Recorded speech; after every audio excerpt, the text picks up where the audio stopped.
प्रातज्योतिर समस्त दर्शक भाई भाई मान को मोर आंतरिक शुभेच्छा एवं अभिनंदन ज्ञापन करे। ईश्वर धन्यवाद हो ये कार्यक्रम द्वारा मैंने ईश्वर वाक्य किसी गुरुत्वपूर्ण विषय आपण को माने जनवाई प्रयास जारी रखीचु। आपण मान को धन्यवाद जनाए जे नियमित भाव में आपण मैंने आम मानकर ये कार्यक्रम देखुथिबारु। तेबे आसंता माने आज कार्यक्रम को आगे बढ़िबा। आज आम जो प्रसंग रे आलोचना करिबा ता एक गुरुत्वपूर्ण प्रसंग आउ से प्रसंग गोटे होची या विवाह बहिर्भूत संपर्कर विनाशकारी शक्ति, the destructive power of extra marital affairs.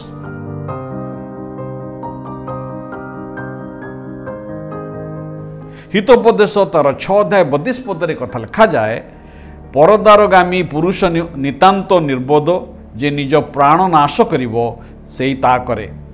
ए वाक्य मानुक एक कथा कुए जे अविश्वस्तता बा विश्वासघातक विपद विषय सतर्क कराए। विवाह एक पवित्र बंधन अटे, ईश्वर द्वारा स्थापन करा जायछि। विवाह कौन सी सभ्य समाजर अवदान नुहे, परमेश्वर निजे विवाह को स्थापन करिसेंती। विवाह एक भरोसा विश्वास भरोसार बंधन अटे। विवाह बंधन आत्मिक एकता एवं घनिष्ठता मान को देई थाए। किंतु आजर जगत आम एक कथा देखू जे ईश्वर दत्त ए पवित्र मिलन को गोटे विपद घेरी रही, चारिआड गोटे विपद घेरी रही। आउता होची विवाह बहिर्भूत संपर्क, यौनगत विश्वासघातकता। यह केवल व्यक्तिगत पाप नुहे, मात्र यह परिवार ध्वंसकारी अपराध अटे।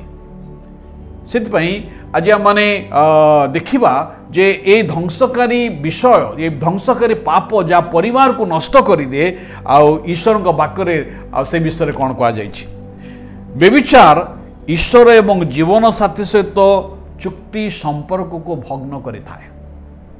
मलाकी तार 2 अध्याय 14 पद लिखा अछि, कारण एही सदाप्रभु तुम्बर तुम यौवन कालर भार्या मध्य साक्षी अछंती। से तुम्बर सखी, से तुम्बर नियमकृत भार्या हेले ही तुम्हें तापति विश्वासघातकता करियछ। भाई भणी माने विवाह केवल एक सामाजिक चुक्ति नुहे, मात्र यह मध्य आत्मिक नियम अटे, स्पिरिचुअल कवनेंट। आउ सेथिपई व्यभिचार पाप केवल जीवन साथी को धोखा देवा नुहे, मात्र परमेश्वरंकर विद्रोहाचरण करवा।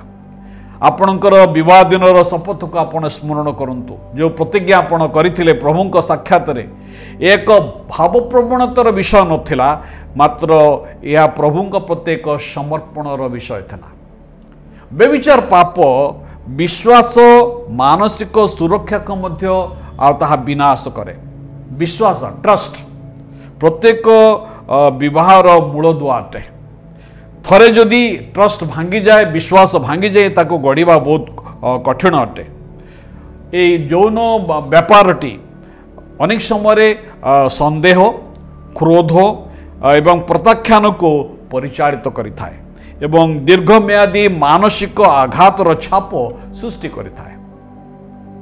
स्वच्छ उत्तरदायी जीवन यापन करने द्वारा विश्वास गढ़ा जाइथाए, ट्रस्ट गढ़ा जाइथाए।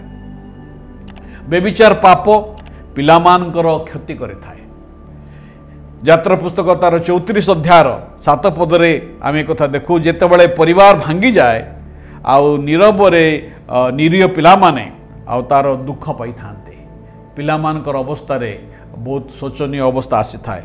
वैवाहिक जीवन रे अविश्वस्तता, छाड़पत्र, युक्तितर्क, अस्थिरता, असुरक्षा आड़ को अनेक समय कड़े नहीं थाए।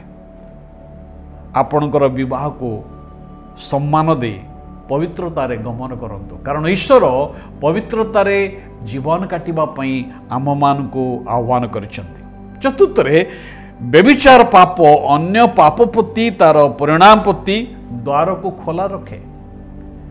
ये पापटी अन्य पाप गुड़िक प्रति एवं तार परिणाम प्रति द्वार को खोला रखे। से ईश्वर वाक्य कहुच्छी, व्यभिचार ठारू पलायन कर, व्यभिचार ठारू पलायन कर। जड़े व्यक्ति जितेबले कौन से पाप करे, से शरीर बहिर्भूत पाप करे, किंतु जे व्यभिचार करे से शरीर विरुद्ध करे। से भाई भाई माने आज पृथ्वी रे गोटे बड़ समस्या है विवाहित लोक मान निमंते ये व्यभिचार पाप आमानकर पृथ्वी व्यभिचार रे परिपूर्ण होइछि आ ईश्वर आमान को चाहती जेपरि आमने पवित्रता रे जीवन करू एवं आमने आमानकर परिवार को सुरक्षा रखो या मध्य आमान को आत्मिक शुष्कता आड़ को कड़े नहीं थाए सितपई प्रभु आमान को चाहती जेपरि आमने जगत रे एक पवित्र जीवन यापन करू एक परिवार को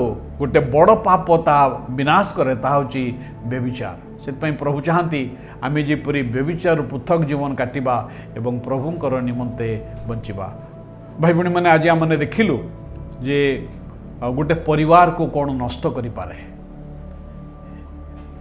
गोटे सामान्य यौन लालसा यौन तृप्ति निमंते आज अनेक परिवार भांगी जाइए किंतु ईश्वर परिवार गठन करते आमानकर परमेश्वर जे परिवार को भल पाती से परिवार को गठन करते आ से चाहती प्रत्येक परिवार एक सुस्थ परिवार हो आनंदमय परिवार हो जो परिवार शांति रहिबो आनंद रहिबो ईश्वरंकर आशीर्वाद रहिबो जो परिवार रे समस्ते शांति रे खुशी रे जीवन यापन करिवे यह परमेश्वर अपेक्षा करते किंतु ए परिवार को विनाश करिबा पई शत्रु शैतान एक अस्त्र से व्यवहार करि थाए ता होची व्यभिचार पाप आउ से पापरू पलायन करने प्रभु को वाक्य आमको शिक्षा दे आसतु आमने पवित्र जीवन यापन करवा आम परिवार को सुरक्षित रखा एवं प्रभुंकर गौरव निमंते बंचिबा प्रभु आमन को अनुग्रह दिंतु जेपरी ए मंद जगत रे आम परिवार को आम सुरक्षित रखो